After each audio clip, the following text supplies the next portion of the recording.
Good morning sa lahat. Ito po si Pedro, ang inyong pobreng mekaniko. So ngayon po, share ko po sa inyo ang karanasan ko sa Suzuki. Ngayon po, habang tumatakbo po ako galing area, napansin ko po medyo nanginginig yung unit ko. So ngayon, binaklas ko po, tiningnan ko yung unit ko, tapos ito yung nakita ko sa exhaust manifold. May crack na po siya. So ngayon po, ang share ko po sa inyo, since nag-crack na ito, may posibilidad kasi na makapasok yung tubig sa loob habang nasa biyahe tayo kasi hindi maiwasan na dumaan tayo sa matubig na lugar. Ngayon, ang sa akin lang, yun po sa mga may mga ganitong unit, key 6A transformer, turo ko po sa inyo kung paano po linisin itong tinatawag na oxygen sensor. Tsaka isa pa po, ano nga ba ito oxygen sensor? Ito po oxygen sensor, ito po yung sensor na nagre-regulate ng hangin at saka yung pasok ng gasolina sa ating sasakyan. Since naka-electronic na po tayo ng engine, so kailangan po natin itong regular na chine-check, titingnan natin kung may carbon na ba gaya nito. Kung marumi na po, hindi na po yan magpa-function.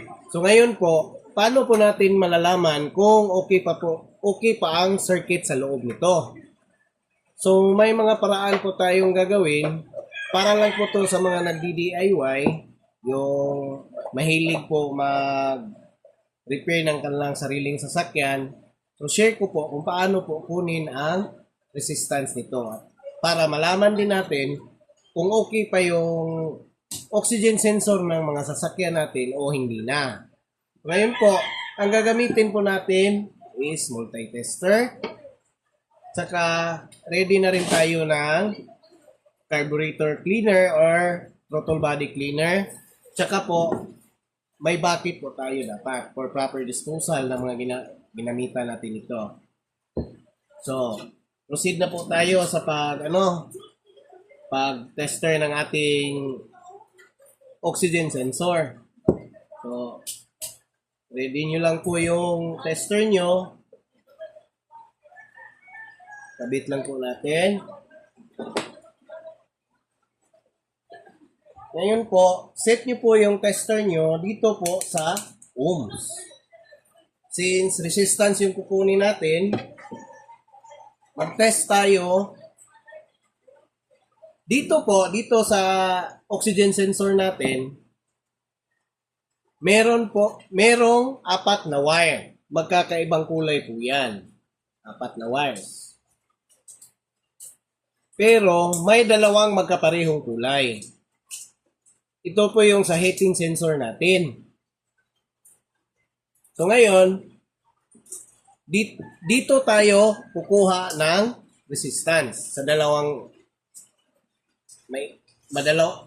itim na kulay. Ganito lang paano po natin yung So, naka-ohms na po tayo. Pwesto lang po natin yung test lead natin sa dalawang kulay itim na wire. At tingnan nyo kung may makukuha kayong continuity.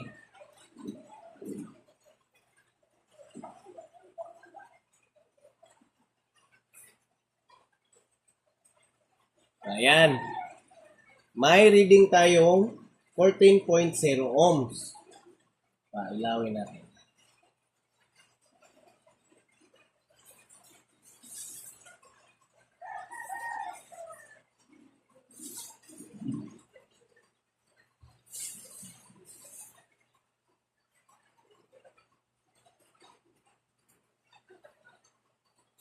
Yan po. May 14.0. Ibig sabihin ito, pag meron pa siyang continuity, resistance, okay pa ang oxygen sensor nyo.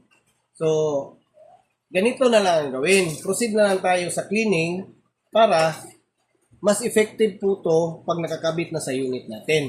So, ganito lang po maglinis. spray lang po. Kunin lang natin yung mga carbon deposit sa loob, tsaka sa labas. Yan lang po.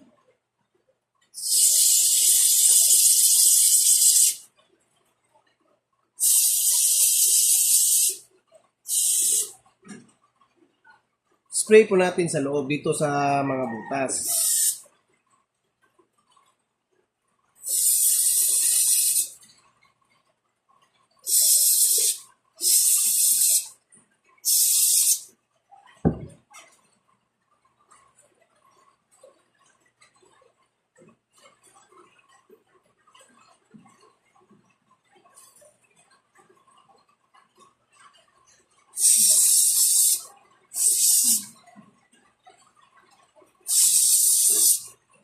Observe nyo lang ang ginagawa ko, tapos kayahin nyo lang. Para lang po to sa mga nagdi-DIY ha. Kasi basic na po ito sa ibang mekaniko.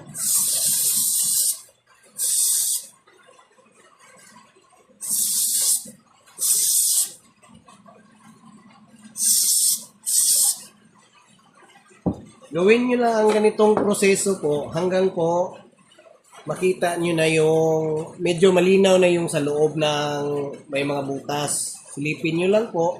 Pag malinaw na po, okay na yan. Pwede nyo na ibalik sa unit nyo. Pero ang sa akin, bibili pa ako ng exhaust manifold kasi nga, hindi naman ito gagana pag may singaw yung exhaust manifold natin. Kasi, sinusukat nito yung oxygen sa ating exhaust.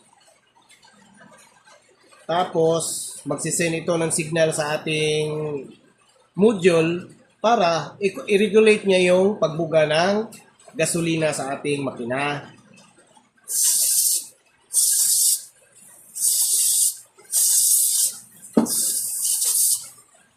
So, ganyan lang po. Kayahin nyo lang po to hanggang sa makita nyo na malinis na yung loob.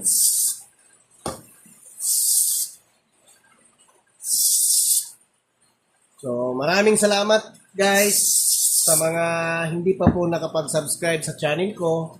Please subscribe, like, and share. Tapos, pakihit na rin yung notification bell para ma-update po kayo sa lahat ng mga repair natin, lalong-lalo na dun sa heavy equipment, hydraulic system, mga overhauling natin ng mga hydraulic component para din po magka-idea din po kayo kung paano po yung buhay ng isang hydraulic mechanic at ang inyong nag-iisang Pedro na pobreng mekaniko. Salamat po!